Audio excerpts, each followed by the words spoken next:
ఖచ్చితంగా ఇక్కడ ఈ నియోజకవర్గంలో శాంతి భద్రతలు ఏ రకమైన అరాచకానికి ఏ రకమైన ఆరోగ్యానికి తావు లేకుండా ప్రశాంతంగా మంచిర్యాల నియోజకవర్గం ఉండాలని కూడా కోరిక.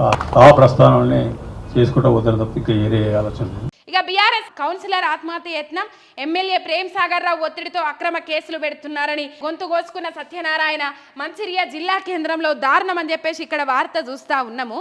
ఈ ప్రేమ్ సాగర్ రావు ఎన్ని దారుణాలకు పాల్పడతారో ఎన్ని అఘాయిత్యాలకు పాల్పడతారో వెళ్తలేదు.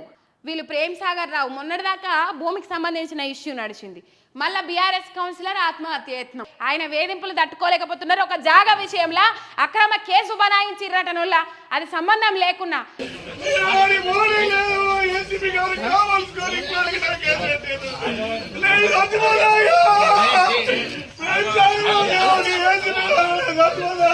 ఒరే అన్న రూల్స్ పెడతారు, ఆయన ఫాలో అవ్వరు, కానీ మనం ఫాలో అవ్వాలి.